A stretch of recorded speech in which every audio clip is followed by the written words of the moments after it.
अस्सलाम वालेकुम, मैं हूं शाहजेब खानजादा। इस्लामाबाद हाई कोर्ट के चीफ जस्टिस आमिर फारूक की मुशावरत से बनाए गए जस्टिस तारिक महमूद जहांगीरी पर मुश्तमिल इलेक्शन ट्रिब्यूनल ने आज इस्लामाबाद की 3 नशिस्तों के नताइज के खिलाफ दरख्वास्तों पर समाअत की।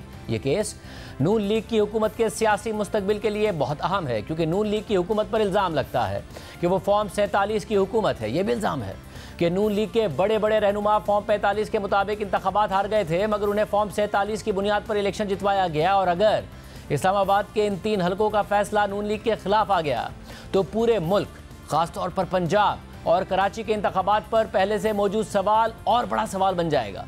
इस्लामाबाद के ये तीनों हलके यानी हलका NA 46, NA 47 और NA 48 वो 3 हलके हैं जहां से नून लीग के उम्मीदवारों ने इलेक्शन कमीशन में जस्टिस तारिक महमूद जहांगीरी पर जानिबदारी का इल्ज़ाम लगाते हुए ट्रिब्यूनल तब्दील करने की दरख्वास्त दायर की थी। जबकि उन्हीं दिनों कायम मकाम सदर यूसुफ रज़ा गिलानी ने इलेक्शन एक्ट तरमीमी ऑर्डिनेंस जारी कर दिया था, जिसके तहत इलेक्शन कमीशन को किसी भी रिटायर्ड जज को बतौर इलेक्शन ट्रिब्यूनल तैनात करने का इख्तियार मिल गया था। जिसके बाद इलेक्शन कमीशन ने जस्टिस रिटायर्ड अफजल पराचा को इस्लामाबाद में इलेक्शन ट्रिब्यूनल नामजद करके उन्हें ये तीनों केसेस मुंतकिल कर दिए थे। लेकिन PTI के रहनुमाओं ने इलेक्शन कमीशन के इस फैसले के खिलाफ इस्लामाबाद हाई कोर्ट से रिजू किया, जहां जस्टिस आमिर फारूक ने इलेक्शन कमीशन का ऑर्डर मुअत्तल करते हुए ये तीनों दरख्वास्तें दोबारा जस्टिस तारिक महमूद जहांगीरी को समाअत के लिए भेजी। लेकिन आज इस अहम समाअत से पहले ही सोशल मीडिया पर जस्टिस तारिक महमूद जहांगीरी के खिलाफ जाली डिग्री के इल्ज़ाम पर मुहिम चलना शुरू हो गई। जस्टिस तारिक महमूद जहांगीरी के खिलाफ जारी मुहिम के हवाले से आज पहले इस्लामाबाद हाई कोर्ट के जजेस का मुशावरती इजलास हुआ। फिर chief justice Islamabad high court justice Aamir Farooq ने जस्टिस तारिक महमूद जहांगीरी के खिलाफ सोशल मीडिया मुहिम पर तौहीन अदालत की कार्रवाई का आगाज़ किया। और कुछ ही देर बाद जस्टिस तारिक महमूद जहांगीरी के अलावा इस्लामाबाद हाई कोर्ट के तमाम जजेस ने चीफ जस्टिस की सरबराही में केस की समाअत की। जस्टिस तारिक महमूद जहांगीरी के खिलाफ तौहीन अदालत की समाअत करने वाले बेंच में जस्टिस मोहसिन अख्तर कियानी, जस्टिस मियां गुल हसन औरंगजेब, जस्टिस बाबर सत्तार, जस्टिस सरदार एजाज इसहाक खान, जस्टिस अरबाब मोहम्मद ताहिर और जस्टिस समन रिफत इम्तियाज शामिल थीं। समाअत के दौरान जस्टिस आमिर फारूक ने रिमार्क्स दिए, एडिशनल अटॉर्नी जनरल साहिब, ऐसा नहीं चलेगा, हम इस कैंपेन को बर्दाश्त नहीं करेंगे। हमने पहले भी एक्शन लिया, किसी ने कोई सबक नहीं सीखा, जो भी इसमें मुलविस निकला उसके खिलाफ कार्रवाई होनी है। जिसने दरख्वास्त देनी है जाए दरख्वास्त दे, किसी को रोक नहीं रहे। पेमरा, PTA और FIA की क्या जिम्मेदारी है? क्या उनको नजर नहीं आ रहा? आप हुकूमत के नुमाइंदे हैं, इसलिए आपको बुलाया है। इस दौरान जस्टिस मियां गुल हसन औरंगजेब ने रिमार्क्स दिए कि जजेस के खिलाफ मुहिम चली, हुकूमत ने कोई एक्शन नहीं लिया, वजीर कानून और अटॉर्नी जनरल ने कोई बात नहीं की, इसका मतलब है कि आप इसकी तौसीक कर रहे हैं। समाअत के दौरान जस्टिस आमिर फारूक ने रिमार्क्स दिए कि अब हम हुकूमत और पेमरा को बताएंगे कि उनकी क्या जिम्मेदारी है, उनको अब हम बताएंगे कि क्या करना है। अब क्या जजेस ट्वीट करें कि मेरी डिग्री सही है या नहीं? ये इदारा जाती रेस्पॉन्स है, जो इसमें मुलविस होगा अपनी गर्मियां अडियाला जेल में गुजारेगा। एहतसाब से घबराने वाले नहीं हैं, लेकिन एहतसाब के नाम पर जारी मुहिम को बर्दाश्त नहीं करेंगे। इस दौरान जस्टिस मियां गुल हसन औरंगजेब ने कहा कि तासुर जा रहा है कि हुकूमत इसके पीछे है। आज की समाअत में इस्लामाबाद हाई कोर्ट ने पेमरा, PTA और DG FIA को नोटिस जारी करते हुए केस की समाअत गर्मियों की छुट्टियों के बाद तक मुलतवी कर दी। आज की समाअत में अदालत ने गरीदा फारूकी, अमार सोलंकी और हसन अयूब को भी नोटिस जारी कर दिया। सिर्फ यही नहीं, इस्लामाबाद हाई कोर्ट में फुल कोर्ट समाअत से पहले जस्टिस तारिक महमूद जहांगीरी के खिलाफ सोशल मीडिया मुहिम के खिलाफ Islamabad high court bar association ने बाकायदा प्रेस रिलीज जारी की, जिसमें अदालत से सोशल मीडिया पर चलने वाली मुहिम के खिलाफ तादीबी कार्रवाई और तौहीन अदालत की फौरी कार्रवाई का मुतालबा किया गया। और फिर सदर Islamabad high court bar association रियासत अली आज़ाद ने प्रेस कॉन्फ्रेंस करके जस्टिस तारिक महमूद जहांगीरी के खिलाफ सोशल मीडिया मुहिम की मजम्मत की।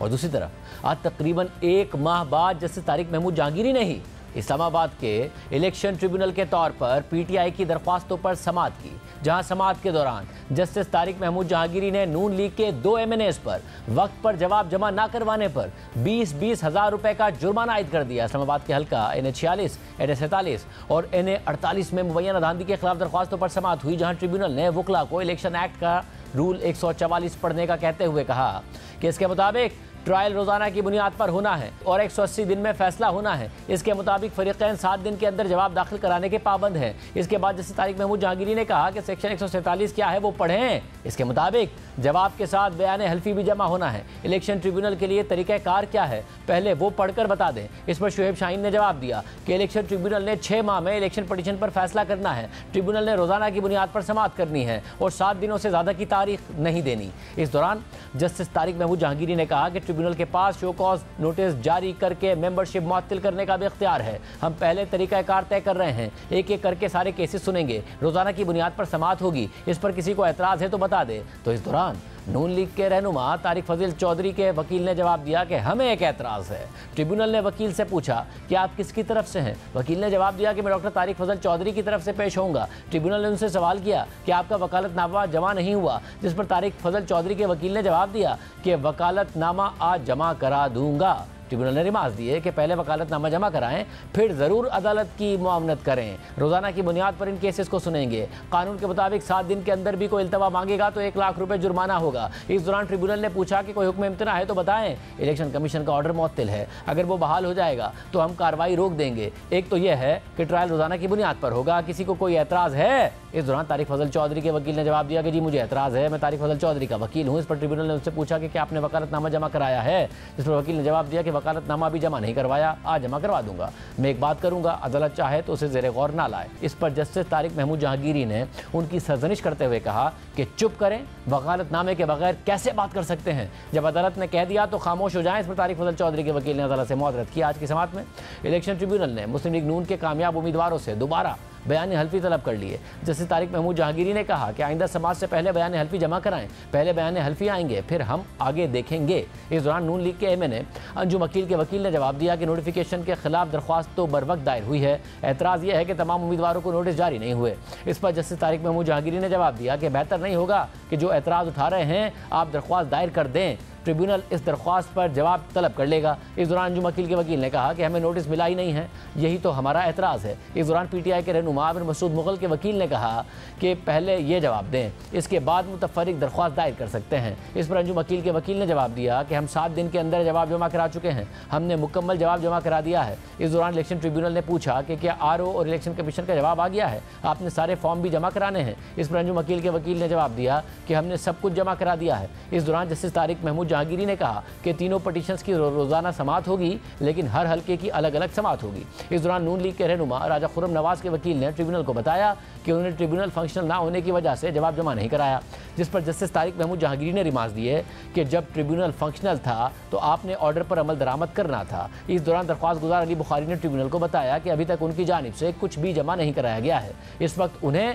जवाब जमा कराने का मौका नहीं दिया जा सकता। समाअत के दौरान इलेक्शन कमीशन के वकील ने ट्रिब्यूनल को बताया कि आरओ ने 15,000 रुपये जुर्माना जमा करा दिया है। पहले काबिल समाअत होना देख लें, क्योंकि लाहौर में 50% इलेक्शन पटिशन्स मुस्तरद हो चुकी हैं। इस दौरान अंजुम अकील के वकील ने अदालत को बताया कि हमने अपने जवाब में तमाम फॉर्म जमा कराए हैं। इस दौरान अली बुखारी ने एतराज़ किया कि मेरा एतराज़ है कि इनको जवाब जमा करवाने का एक और मौका नहीं दिया जा सकता। आज की समाअत में ट्रिब्यूनल ने जवाब जमा ना कराने पर नून लीग के एमएनए राजा खुर्रम नवाज पर 20,000 रुपये का जुर्माना आयद करते हुए उन्हें 3 दिन में फॉर्म 45, 46 और 47 जमा कराने का हुक्म दे दिया। समाअत के दौरान नून लीग के डॉक्टर तारिक फजल चौधरी के वकील सरदार तैमूर ने वकालतनामा वापस ले लिया, जिस पर जस्टिस तारिक महमूद जहांगीरी ने कहा कि जब तक आप वकालतनामा जमा नहीं कराते आप दलाइल नहीं दे सकते। ये कहते हुए ट्रिब्यूनल ने डॉक्टर तारिक फजल चौधरी पर भी जवाब जमा न कराने पर 20,000 रुपये जुर्माना आयद करते हुए उन्हें परसों तक जवाब जमा कराने का हुक्म दे दिया। इस पर डॉक्टर तारिक फजल चौधरी ने ट्रिब्यूनल को बताया कि वकील की खिदमत हासिल करनी है, बहुत ज़्यादा रिकॉर्ड है, इससे जवाब जमा कराने के लिए वक्त दिया जाए। आज की समाअत में ट्रिब्यूनल ने हल्का एनए 46 में मुबैना धांधली के खिलाफ केस की समाअत 11 जुलाई तक मुलतवी कर दी, जबकि हल्का एनए 47 में मुबैना धांधली के खिलाफ केस की समाअत 10 जुलाई और हल्का एनए 48 में मुबैना धांधली के खिलाफ केस की समाअत 9 जुलाई तक मुलतवी कर दी।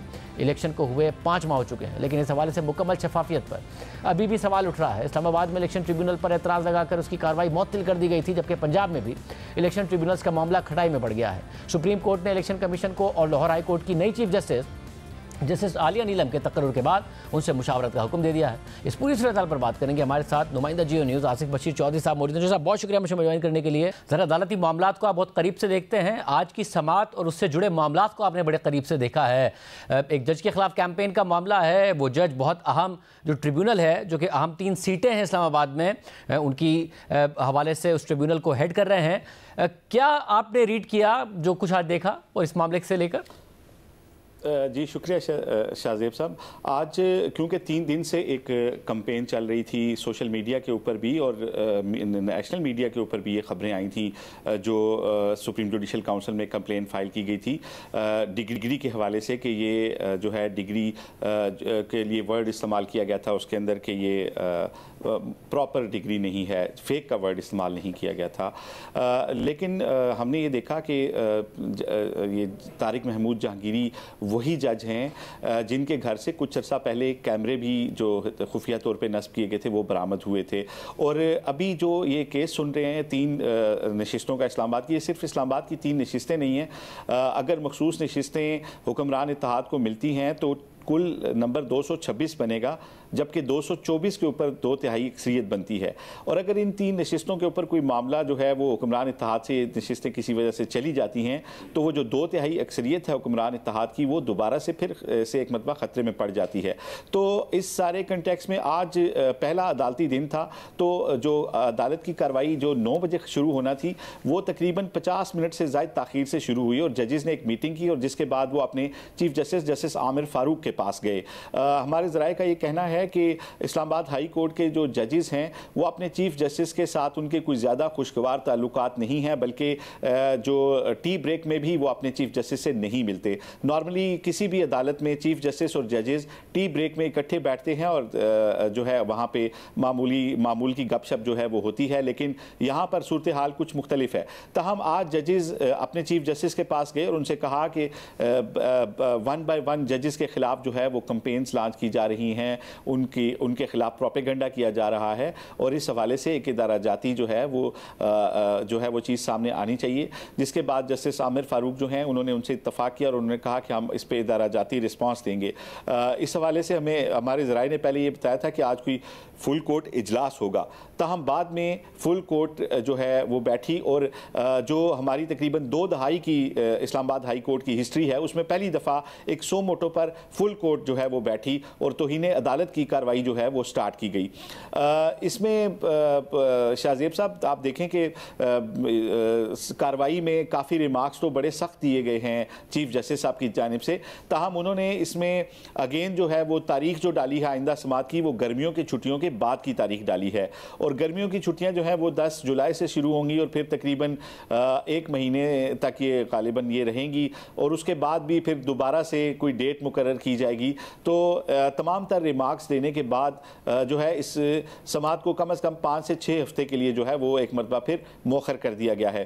ताहम आज जो दूसरी अहम बात नोट की गई है वो ये थी कि आज जो वकला तंजीमों ने जो बयानात दी हैं, प्रेस कॉन्फ्रेंस की है मुश्तरका तौर पर, जिसमें पाकिस्तान बार काउंसिल भी थी, Islamabad high court bar association भी थी, इस्लामाबाद बार काउंसिल थी, डिस्ट्रिक्ट बार एसोसिएशन इस्लामाबाद थी, वो सारे अपने जजेस के और बिलखसूस जो तारिक महमूद जहांगीरी हैं उनके साथ खड़े नजर आए और उनका ये कहना था कि अदलिया पर किसी भी किस्म का जो दबाव है उसके खिलाफ जो है हर लेवल के ऊपर उसे जो है वो रजिस्ट किया जाएगा। रियासत अली आज़ाद जो बार के सदर हैं उन्होंने कहा कि वो जज जिन्होंने जुल्फ़कार अली भुट्टो के फांसी के फैसले से इख्तलाफ किया था, बाद में उनकी डिग्री के हवाले से भी बहुत सारे तनाज़ात जो हैं वो जन्म दिए गए थे, उसके ऊपर भी सवाल उठाए गए थे।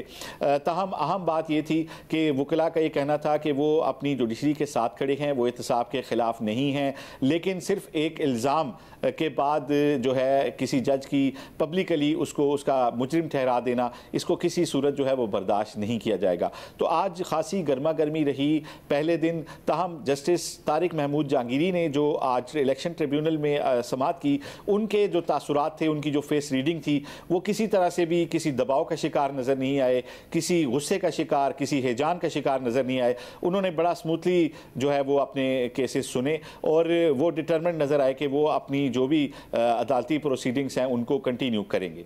मतलब और आपको लगता है कि गवर्नमेंट को जिम्मेदार ठहराने की बात हो रही थी, इसके अलावा ये कहा जा रहा था कि मामला आपने बताया कि गर्मी की छुट्टियों के बाद ले जाया गया, मगर इसके अलावा भी कंटेम्प्ट की मुतादिद प्रोसीडिंग्स हो रही हैं, आपको लगता है कहीं ना कहीं मामला इस तरफ जाएगा कि ऐसे वाकयात रुक जाएं या कम से कम कोई मंतकी अंजाम तक मामला पहुंचे? जी शाहजेब साहब, देखें, अगर अदालती फैसले से ये मामलात रुकने होते तो इससे पहले भी मोहसिन अख्तर कियानी साहब जो हैं उनके पास भी एक मामला चल रहा है। जस्टिस बाबर सत्तार की जो किरदार कशी की गई थी, उनकी जो डिक्लेयर्ड प्रॉपर्टी थी, उनके जो डिक्लेयर्ड अपने डॉक्यूमेंट्स थे अमेरिका के, उनको भी बड़ा एक्सप्लॉइट किया गया था। फिर उनकी पर्सनल जो इंफॉर्मेशन थी वो भी आई थी सोशल मीडिया पे भी। लेकिन उसके बाद देखें, कंटेम्प्ट प्रोसीडिंग्स स्टार्ट होने के बावजूद ये सिलसिला रुका नहीं और अगले जज की बारी आ गई, और इसी तरह ये 3-4 जजेस के साथ अब तक हो चुका है। तो इस्लामाबाद की जो जुडिशरी है उसमें चीफ जस्टिस भी जब जजेस बाकी उनके पास जाते हैं तो वो भी उनके साथ खड़े होते हमें नज़र आते हैं। और अब इस सारे मामले को एक ख़ास अंदाज में देखा जा रहा है कि ख़त लिखने के बाद से इन जजेस का नंबर जो है वो लग रहा है, और एक के बाद एक और एक के बाद एक जज जो है उसकी बारी आ रही है। ताहम अभी जो ज़्यादा आज हमारी बात हुई वकला के साथ और जो सीनियर लोगों के साथ, तो उनका ये कहना था कि चीफ जस्टिस ऑफ पाकिस्तान जो हैं, जो इस जुडिशरी के एक फादरली फिगर हैं, उनको इस सारे मामले में इंटरवेंशन करनी चाहिए है, और उनको वो एहतसाब का जो भी अमल है वो ज़रूर करें, लेकिन उनको इस मामले को रोकने के लिए उनको ज़रूर आगे आना चाहिए, उनको अपना रोल अदा करना चाहिए। तो ये तो सीनियर वकला की राय थी, लेकिन अब फ़िलहाल किसी तरफ से भी कोई ऐसा सीज़ फायर हमें नज़र नहीं आ रहा। अदालत भी जो है वो तौहीन अदालत की जितने केसेस हो रहे हैं उनके ऊपर नोटिस भी ले रही है, उनके ऊपर कार्रवाई भी कर रही है, और दूसरी जानिब से जजेस की जो सोशल मीडिया के ऊपर उनकी किरदार कुशी है वो मुहिम भी जारी है। तो ये एक वॉर लाइक सिचुएशन है, और दोबारा इस तरह के हालात पैदा नज़र आ रहे हैं जिसमें शायद लगता है कि आने वाले वक्तों में शायद वकला और जुडिशरी, हमारे जो वकला और जुडिशरी हैं, शायद वो कोई जो एक साबका एक वकला मूवमेंट थी उसकी शक्ल में शायद उन्हें कई रोडों पर भी शायद हम देख सकते हैं। बहुत शुक्रिया आसिफ बशीर चौधरी इस हवाले से तफसीलात बता रहे थे। इस वक्त हमारे साथ राना सनाउल्लाह साहब मौजूद हैं, मुशीर वज़ीर आज़म बराए सियासी उमूर। राना साहब बहुत शुक्रिया हमें ज्वाइन करने के लिए। राना साहब, एक और जज के खिलाफ कैंपेन, उन्हीं जजेस में शामिल 6 जजेस में जिन्होंने ख़त लिखा था, यही जज हैं जो ट्रिब्यूनल की समाअत कर रहे हैं। इस्लामाबाद हाई कोर्ट की इस्लामाबाद की कॉन्स्टिट्यूंसी की 3 सीटें जो बहुत ज़्यादा आप लोगों के लिए अहम हैं। जजेस सवाल उठा रहे हैं कि बज़ाहिर लग रहा है कि हुकूमत इसके पीछे है, हुकूमत कंडेम भी नहीं कर रही। नहीं, देखें, ये सोशल मीडिया कैंपेन जो है इसके पीछे कभी होता है, कभी कोई होता है, कभी किसी पे इल्ज़ाम, कभी किसी पे इल्ज़ाम। लेकिन मामला ये है कि ये सोशल मीडिया के पीछे भागने की ज़रूरत क्या है। मैं तो मुअज़्ज़ज़ जज साहबान से ये अपील करूँगा कि आप इतनी तवज्जो ना दिया करें सोशल मीडिया के ऊपर। किसी ज़माने में तो जजेस जो है वो अखबार नहीं पढ़ा करते थे और लोगों से जो है वो खुलेआम मिला नहीं करते थे ताकि वो अपने इंसाफ फराहम करने का जो फरीज़ा है उसको बेहतर अंदाज से जो है वो अंजाम दे सकें। तो सोशल मीडिया को इतनी अहमियत देने की ज़रूरत क्या है। साहब, अगर एक झूठ अगर मई का वाक़या हुआ था यहाँ, एक झूठ अगर सोशल मीडिया पर जजेस के खिलाफ बार बार फैलाया जाएगा तो उसके बाद वो सच नहीं बन जाएगा। अगर उसके हवाले से कोई बात नहीं होगी या तो हुकूमत इंटरवीन करके कोई बात करे, क्या करें फिर? जजेस अपनी वजाहतें खुद देते रहें, जैसे बाबर सत्तार ने वजाहत दी, उसके बाद भी हमने देखा कि वो कैंपेन जारी रही। और उसमें मसला भी ये हो रहा है कि जो फिर कंटेम्प्ट की प्रोसीडिंग्स हो रही हैं उस पर अलग सवाल उठ रहा है कि कहीं ये एक नई रिवायत तो नहीं बन रही है जिस तरीके से जजेस कंटेम्प्ट की प्रोसीडिंग्स को लेकर चल रहे हैं। देखें शाहजेब, मैं तो ये बात कर रहा हूँ कि सोशल मीडिया को जितनी अहमियत दी जाएगी उतना ही जो है वो वहाँ पे जो है वो फिर ज़्यादा जो है वो इन चीज़ों का शोर होगा। अगर आप उसको अहमियत नहीं देंगे तो ये जो इस किस्म के नापसंदीदा अनासर हैं ये ख़ुद ही जो है वो आराम से बैठ जाएंगे। अगर आप उनका जवाब देने लगें, उनके ऊपर जो है वो फ़िक्रमंद होने लगें तो फिर तो वो समझते हैं कि हम कामयाब हैं। फिर तो वो पहले से भी जो है वो ज़्यादा ज़ोरों शोर से काम करते हैं। और फिर या तो ये है फिर कि हुकूमत फिर जो इख्तियारात चाहती है, जिस किस्म की लेजिस्लेशन चाहती है कि सोशल मीडिया को जो है वो रेगुलेट कर दिया जाए और ऐसे ऑब्नॉक्शियस एलिमेंट्स जो हैं उनको बिल्कुल जो है वो एलिमिनेट कर दिया जाए, तो फिर या फिर वो उस किस्म की लेजिस्लेशन को फिर जो है वो सब अलाउ कर दें। वैसे मगर राना साहब, इस वक्त ऐसा लगता है कि फिर जो है वो सोशल मीडिया को पूरी तरह से जो है वो रेगुलेट कर दिया जाए और किसी को जरूरत ही ना हो कि वहाँ पे कोई किसी के खिलाफ झूठी बात कर सके। सब अब इसमें मसला ये है कि ऐसे कवानीन तो मौजूद हैं मगर उस पर उस तरीके से अमल दरामद होता नहीं है। कोर कमांडर कॉन्फ्रेंस होती है, रियासती इदारों को भी इस बात पर एतराज़ है कि डिजिटल दहशतगर्दी है जो कुछ सोशल मीडिया पर हो रहा है, मगर उन्हें उस बात से तकलीफ है जो उनके खिलाफ हो रहा है, जजिस को उस बात से तकलीफ है जो उनके खिलाफ हो रहा है, हुकूमत को उस बात से तकलीफ है जो उनके खिलाफ हो रहा है। पूरी सोसाइटी में जो झूठ फैलाया जा रहा है, ऐसा लगता है कलेक्टिवली उससे ओवरऑल तकलीफ नहीं है किसी को। तो इसलिए हर एक को अपनी अपनी तकलीफ है, जजिस को, इदारों को, सियासतदानों को, जिसकी वजह से सोसाइटी में झूठ फैल रहा है और सबको ये नहीं समझ में आ रही है जब पूरी सोसाइटी में झूठ फैलेगा तो बचेंगे आप भी नहीं। हर इदारे को ये नहीं समझ में आ रही। नहीं, अगर आप इसके साथ जिस तरह से आपने ये बयान फरमाया है, अगर साथ इसमें ये शामिल कर दें कि सबको तकलीफ़ है जो कुछ उसके ख़िलाफ़ हो रहा है और सबको इत्मीनान है, सुकून है कि जो उनके मुखालफीन के ख़िलाफ़ हो रहा है, साहब यही कह रहा हूँ मैं, उसके ऊपर सबको इत्मीनान है, यही हो रहा है यही हो रहा है एग्जैक्टली। तो फिर मामला ये है कि फिर किस तरह तो फिर ये रेगुलेट किस तरह से होगा? आप मुझे बताएं कि 2 दिन पहले एक हाई कोर्ट के इंतहाई मुअज़्ज़ज़, मोतबर और बाकिरदार रिटायर्ड जज ने जो गुफ्तगू की है, जो जस्टिस रिटायर्ड शाहद जमील साहब ने की है, उसका कोई जवाब दिया है आज तक? क्या इंस्टीट्यूशन को उसका जवाब देना नहीं चाहिए? उन्होंने जिस तरह से कहा कि एक मिनिस्टर जो सन इन लॉ था चीफ जस्टिस का, उसने किस तरह से जजेस को अपने घर बुलाया और 25 हाई कोर्ट के जजेस, वो प्रेशर नहीं था? उस प्रेशर को तो कोई नहीं है, उसके ऊपर तो कोई एक्शन नहीं ले रहा, उसके ऊपर तो कोई बात नहीं कर रहा। और फिर क्या ये बात दुरुस्त नहीं है कि चौधरी परवेज़ इलाही के ख़िलाफ़ जितने केसेस बने करप्शन के, उनमें से कोई केस भी गलत नहीं था? इतनी लूट मार की है इन्होंने, ये जो जब ये पिछले साल 2022 में और 23 में इनके पास गवर्नमेंट थी, लेकिन वो सब जिस भी कोर्ट में जाके लगे वहाँ पे वही सन इन लॉ साहब जाते रहे और जाके जो है वो केस डिस्चार्ज होते रहे। जजेस जो है वो उन केसेस को बेल लेना नहीं, डिस्चार्ज।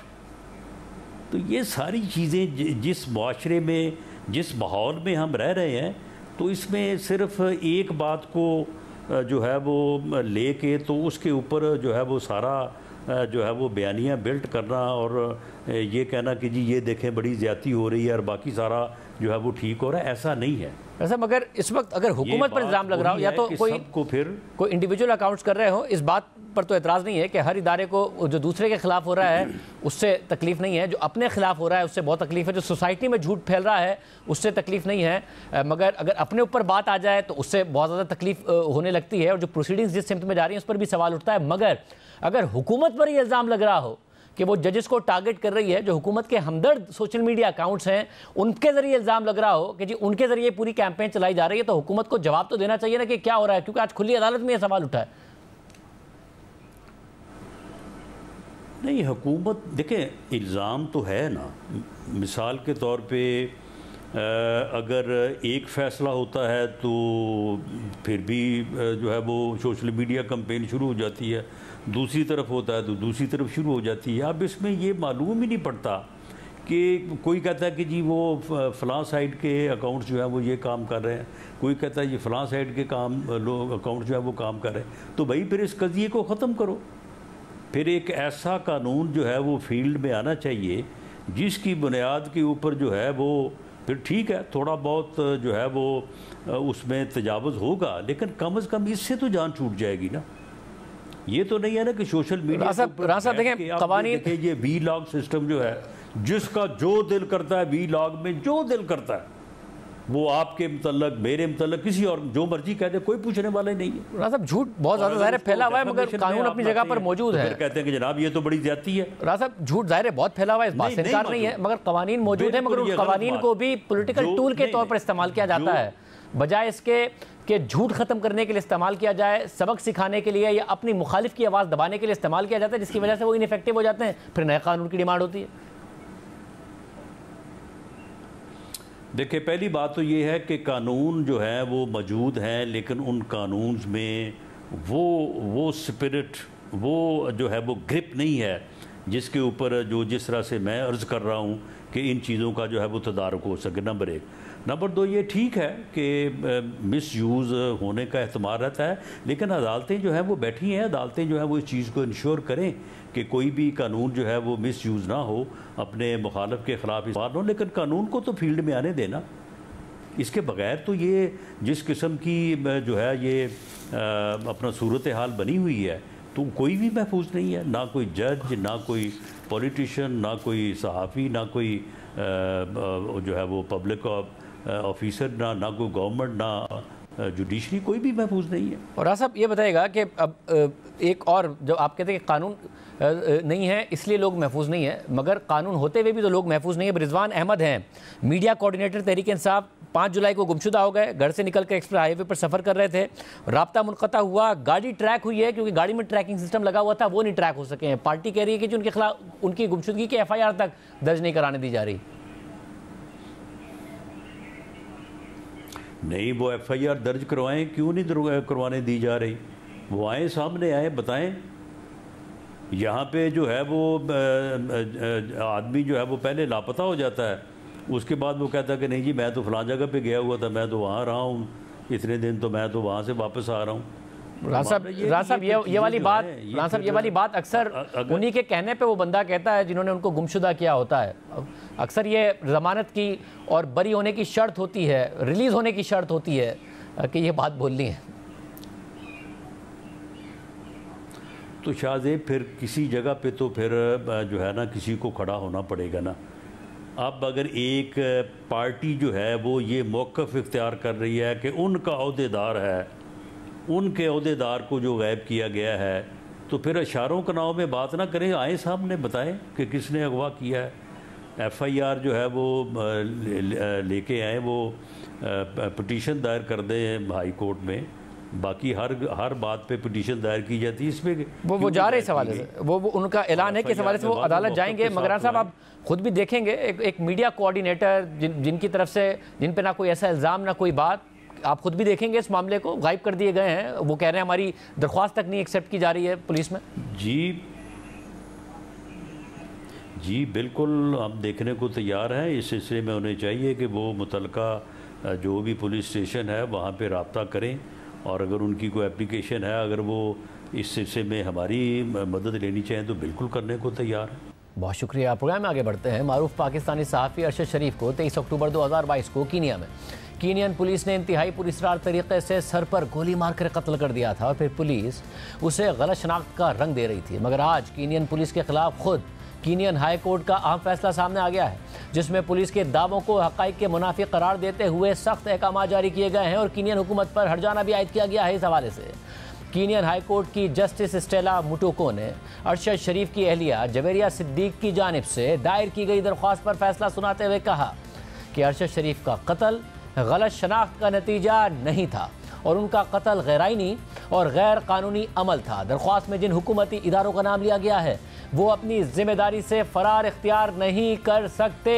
अरशद शरीफ को तशद्दुद का निशाना बनाया गया और अटॉर्नी जनरल इसकी जिम्मेदारी से बच नहीं सकते। सिर्फ यही नहीं, अटॉर्नी जनरल समेत तफ्तीशी एजेंसीज ने अरशद शरीफ के कत्ल में नामजद पुलिस अफसरान के खिलाफ तहकीकात करने और उन पर फर्द जुर्म आयद करने में सुस्ती दिखाई। इसके बाद जस्टिस स्टेला ने ऑर्डर जारी करते हुए हुकाम को पाबंद किया है कि वो अरशद शरीफ पर गोली चलाने वाले अफसरान के खिलाफ तहकीकात मुकम्मल करके मुनासिब इक़दाम उठाएं, जिसमें तादीबी और कानूनी कार्रवाइयाँ शामिल हैं। इसके बाद अदालत ने अरशद शरीफ के अहले खाना को 10 मिलियन कीनियन शिलिंग्स यानी 2 करोड़ 16 लाख रुपए हर्जाने की अदायगी का हुक्म देते हुए कहा कि ज़िंदगी के नुकसान की तलाफ़ी पैसों से नहीं हो सकती और ना ही इससे उस तकलीफ़ और परेशानी की तलाफ़ी हो सकती है जिससे अरशद शरीफ की फैमिली गुजरी होगी। लेकिन इस बात पर इत्तफ़ाक़ राय है कि बुनियादी हुकूक की खिलाफ वर्जी के इजाले के लिए मुआवजा मुनासिब इक़दाम है। इसके अलावा जस्टिस स्टेला ने हिदायत की है कि अरशद शरीफ के अहले खाना को तहकीकात में पेशरफ्त की अपडेट्स फराहम की जाएँ।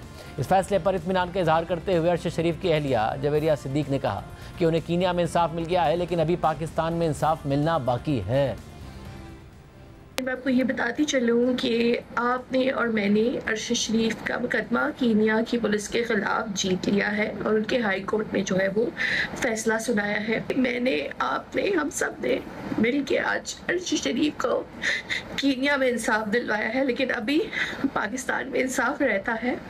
पाकिस्तान में सुप्रीम कोर्ट ने अरशद शरीफ के कत्ल का दिसंबर 2022 में खुद नोटिस लिया था। फिर 13 जून 2023 तक तो समातें हुई, मगर फिर केस की समाती नहीं हुई।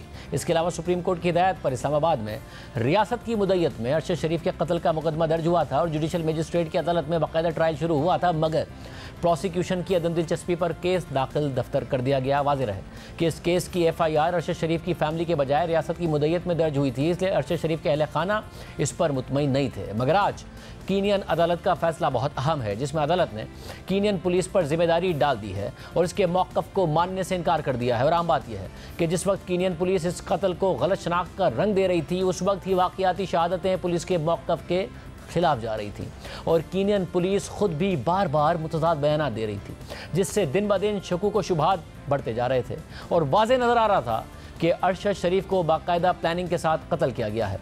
पहले कीनिया के सहाफ़ियों ने पुलिस के मौक़िफ़ पर सवालात उठाए, फिर बाद में पाकिस्तानी सहाफ़ियों की तरफ से भी कीनिया जाकर तहकीकात की गई और इस पूरे वाक़े पर मज़ीद सवालात उठाए गए। इस पूरी सूरत हाल पर तफसील से नज़र डालते हैं।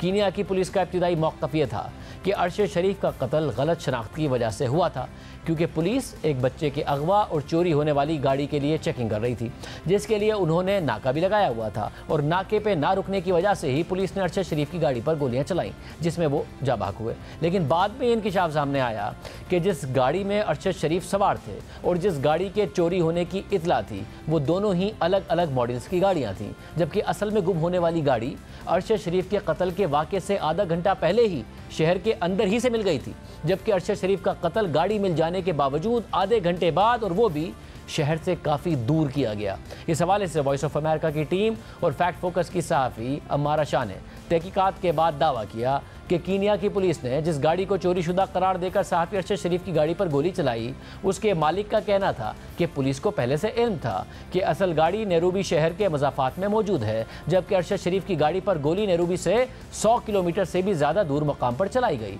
चोरीशुदा गाड़ी के मालिक डगलस कमाऊ ने एक तहरीरी बयान में बताया कि उनकी गाड़ी में ट्रैकिंग के जदीद तरीन आलात नस्ब थे, जो गाड़ी की लम्हा ब लम्हा लोकेशन से पुलिस को आगाह कर रहे थे। उन्होंने ये भी बताया कि पुलिस ने उनके हमरा उनकी गाड़ी रात 9:30 बजे बाजियाब करा ली थी, जबकि अरशद शरीफ की गाड़ी को नाका लगाकर रोकने की कोशिश और फायरिंग का वाकया पुलिस की रिपोर्ट के मुताबिक रात 10 बजे पेश आया था। सिर्फ यही नहीं, यहाँ मामला गाड़ी की चोरी के अलावा अगवा का भी था, क्योंकि पुलिस के इब्तिदाई बयान के मुताबिक चोरी होने वाली गाड़ी में एक बच्चा भी मौजूद था। लेकिन इस हवाले से फैक्ट फोकस की खबर में इंकिशाफ किया गया कि गाड़ी में मौजूद डगलस कमाऊ के अगवा होने वाले बेटे की उम्र 28 साल थी और ये वाकया 23 अक्टूबर को उस वक्त पेश आया जब कमाऊ अपने 28 साला बेटे डंकिन के साथ नैरोबी के निगारा मार्केट में खरीदारी कर रहे थे।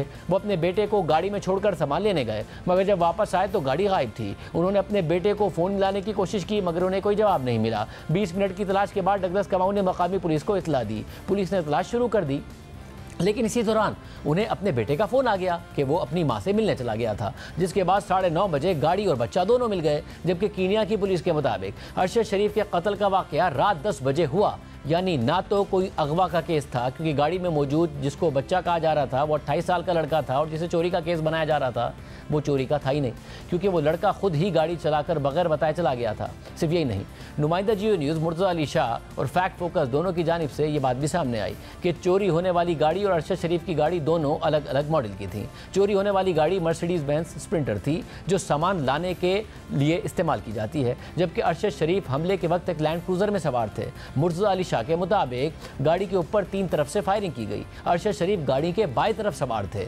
जहां डायरेक्ट फायरिंग की गई, जबकि ड्राइवर की साइड पर मौजूद पुलिस अफसरान ने कोशिश की कि वो गाड़ी के सिर्फ टायरों को निशाना बनाएं। और यानी शाहिदीन के मुताबिक गाड़ी के जायजे से लगता है कि फायरिंग चलती गाड़ी पर नहीं की गई। ऐसा लग रहा था कि गाड़ी को रोककर उस पर फायरिंग की गई। सिर्फ यही नहीं, 2 रुकनी पाकिस्तानी सरकारी तहकीकाती टीम ने कीनिया जाकर अपनी तहकीकात मुकम्मल करने के बाद फाइंडिंग्स दी थी कि अरशद शरीफ को गलती से नहीं बल्कि बाकायदा मनसूबा बंदी के तहत कत्ल किया गया, और इसमें कीनिया में अरशद शरीफ के मेज़बान खुरम और बकार का किरदार अहम है और उनसे मज़ीद तहकीकात की ज़रूरत है। इस 2 रुकनी टीम में डायरेक्टर FIA अतर वहीद और IB के deputy director general Umar Shahid Hamid शामिल थे।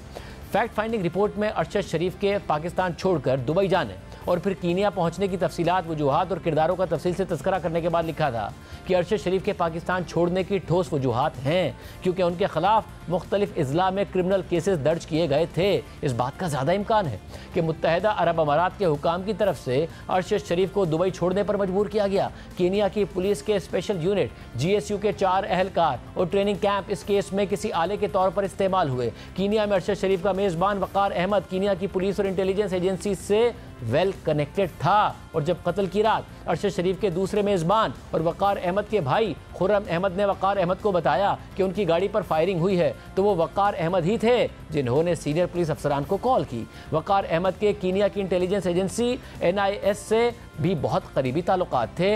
वक़ार पाकिस्तानी तहकीकाती टीम के इब्तिदाई राब्तों में मददगार साबित हुए, लेकिन जब टीम ने उनसे सबूतों का तकाजा किया तो वक़ार टाल मटोल करते रहे और अपनी कहानी बदलते रहे। और जब वक़ार से CCTV फुटेज का तकाजा किया गया तो उन्होंने पहले रजामंदी जाहिर की, फिर कहा कि 19 अक्टूबर की फुटेज टेक्निकल ग्लिच की वजह से गायब हो गई है। सिर्फ यही नहीं, वक़ार पाकिस्तान में भी वेल कनेक्टेड हैं। जब टीम पहली दफ़ा उनसे मिली तो उन्होंने दावा किया कि वो MPAs और सेनेटर्स को जानते हैं और खुफिया एजेंसी के अफसर को भी जानते हैं। अलबत्ता ये बात वाज़ेह नहीं है कि वक़ार का ये ताल्लुक 23 अक्टूबर 2022 से पहले था या नहीं, या ये ताल्लुक सिर्फ अरशद शरीफ की मौत के बाद इंक्वायरीज के नतीजे में कायम हुआ।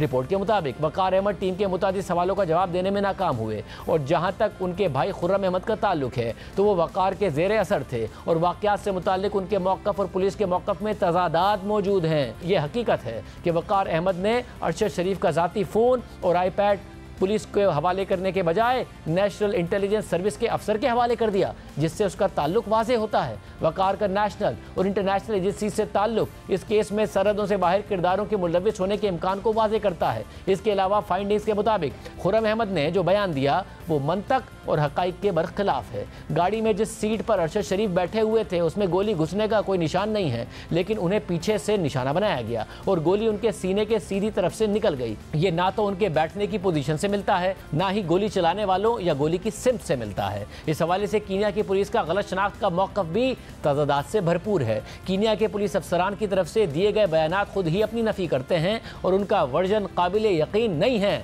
कीनिया, दुबई और पाकिस्तान में मौजूद किरदारों के इस कत्ल में किरदार को नज़रअंदाज नहीं किया जा सकता। रिपोर्ट में यह भी लिखा गया कि फैक्ट फाइंडिंग टीम के दोनों अराकीन ये समझते हैं कि मुख्तलिफ अराकीन के लोगों पर मुश्तमिल ये एक प्लांटेड टारगेटेड कत्ल का केस है, ना कि गलत शनाख्त का वाक़या। और आज कीनियन हाई कोर्ट ने भी ये फैसला दिया है कि कीनियन पुलिस का गलत शनाख्त का मौक़िफ़ हक़ाइक़ के मुनाफी है और अरशद शरीफ का कत्ल गैर कानूनी और गैर आइनी अमल था। प्रोग्राम में एक ब्रेक शामिल करते हैं और आम खबर आपके सामने रखें।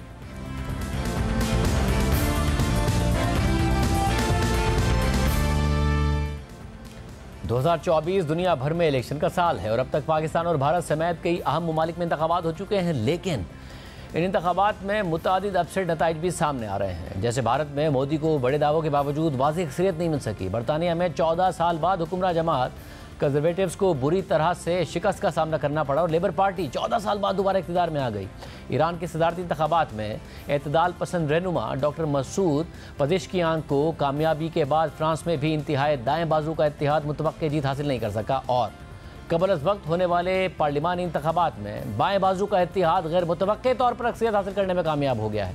और इंतहाई दाएँ बाजू की जमात नेशनल रैली, जिसकी रहनुमा मरीन लेपेन में हैं, जो इंतहाई मुतनाज़े और नफरत अंगेज़ सियासत और बयानात के लिए मशहूर हैं, उनकी जमात पहले राउंड के बाद अक्सरियत हासिल करने की पोजीशन में थी। दूसरे राउंड में शिकस्त ने नेशनल रैली को तीसरी पोजीशन पर धकेल दिया है, जबकि सदर मैक्रोन का हुकूमती इत्तेहाद दूसरे नंबर पर आया है। फ्रांस में बाएं बाजू की गैर मुतवक्के जीत ने इंतहाई दाएं बाजू को इक़्तिदार से फिलहाल दूर कर दिया है और पहले राउंड के बाद बनने वाली दाएं बाजू की लहर को रोक दिया है, जिसकी वजह से मुल्क में एक खौफ की फिजा बन रही थी। वाज़ेह रहे कि यूरोपीय पार्लियामेंट के इंतखाबात में फ्रांस से नेशनल रैली की बड़ी फतह के बाद 9 जून को फ्रांसीसी सदर मैक्रोन ने मुल्क में कबल अज़ वक्त पार्लिमानी इंतखाबात का ऐलान कर दिया था। 2 मराहिल पर मुश्तमिल इंतखाबात का पहला मरहला 30 जून को हुआ, जिसमें इंतहाई दाएँ बाजू की जमात नेशनल रैली की इत्तेहाद ने तकरीबन 34% वोट हासिल कर लिए थे, जबकि बाएं बाजू के इत्तेहाद को 28% वोट मिले थे और सदर मैक्रोन का हुकूमती इत्तेहाद सिर्फ 20% तक ही वोट हासिल कर सका था। पहले मरहले में इंतहाई दाएं बाजू को अक्सरियत मिलने के बाद बड़े पैमाने पर उनकी हुकूमत बनाने की पेशगोइयाँ होने लगी, जिसके बाद मुल्क में इस बात का खदशा होने लगा कि दाएं बाजू की जीत की सूरत में फ्रांस में एक इंतहा पसंद हुकूमत बन सकती है जो तारिकीन वतन के खिलाफ नस्ल परस्ताना इक़दामात की हिमायत करती रही है। और इन्हीं खदशात के पेश नज़र मुख्तलिफ तबक़ात से ताल्लुक़ रखने वाले फ्रांसीसी शहरियों ने पहले राउंड में नेशनल रैली की बढ़तरी के बाद बड़े पैमाने पर मुहिम भी चलाई और दाएं बाजू के राइस पर फ्रांसीसी फुटबॉल टीम के कप्तान किलियन एम्बापे समेत कई अहम अफराद अपने तहफ़्फ़ुज़ात का इजहार कर रहे थे।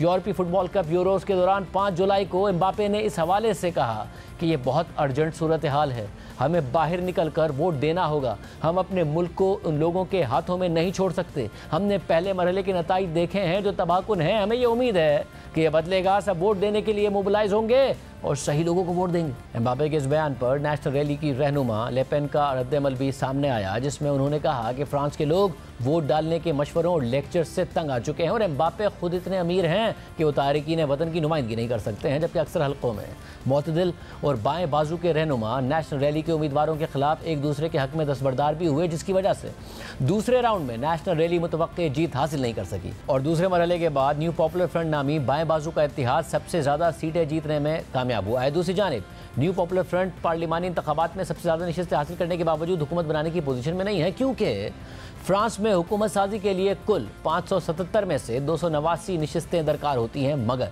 न्यू पॉपुलर फ्रंट सिर्फ 182 सीटें ही हासिल कर सका है, जबकि हुकूमती इत्तेहाद 168 और नेशनल रैली का इत्तेहाद 143 नशिस्तें हासिल कर सका है, जिसके बाद फ्रांस में हंग पार्लियामेंट की सूरत हाल पैदा हो गई है। वाज़ेह रहे कि पार्लिमानी इंतखाबात में शिकस्त के बावजूद सदर मैक्रोन की सदारत को ख़तरा नहीं है और वो 2027 तक फ्रांस के सदर रहेंगे। हाँ, अलबत्ता उन्हें पार्लिमान में बिल्स की मंजूरी समेत कई अहम मामलात में मुश्किलात का सामना होगा, क्योंकि गुज़िश्ता पार्लिमानी इंतखाबात में मैक्रोन के मुतदिल इत्तेहाद को दरकार 289 में से 250 नशिस्तें हासिल होने के बावजूद अहम हुकूमती मामला चलाने के लिए दूसरों पर इन्हिसार करना पड़ रहा था। BBC के एक तज्ज़िये के मुताबिक सदर मैक्रोन को अगले 3 साल तक पार्लिमानी इंतखाबात कराने की कोई ज़रूरत नहीं थी, मगर यूरोपीय इंतखाबात में इंतहाई दाएं बाजू की जमात नेशनल रैली से बड़ी शिकस्त के सिर्फ 1 घंटे बाद उन्होंने क़बल अज़ वक्त पार्लिमानी इंतखाबात का ऐलान कर दिया। ये उनके अपने करीबी लोगों के लिए भी एक सरप्राइज़ था, मगर जून 2022 के पार्लिमानी इंतखाबात में सादा अक्सरियत ना मिलने की वजह से हुकूमत को अहम कवानीन पास कराने में काफ़ी मुश्किलात का सामना था और इसलिए सदर मैक्रोन शुरू से ही क़बल अज़ वक्त इंतखाबात कराने की कोशिशों में थे ताकि उन्हें सादा अक्सरियत मिल सके, मगर अब सूरत हाल मज़ीद बिगड़ गई है। इस हवाले से BBC के तज्ज़िये के मुताबिक फ्रांस का अगला वज़ीर आज़म कौन होगा, यही एक बात है जो शायद किसी को मालूम नहीं है। फ्रांस के गुज़िश्ता पार्लिमानी इंतखाबात के बाद होने वाले कन्वेंशन के बरक्स इसका जवाब मिलने में हफ्तों लग सकते हैं, क्योंकि पिछले चंद हफ्तों में फ्रांस के सियासी निज़ाम की नोयत को बदलने के लिए कुछ शदीद किस्म की चीज़ें हुई हैं।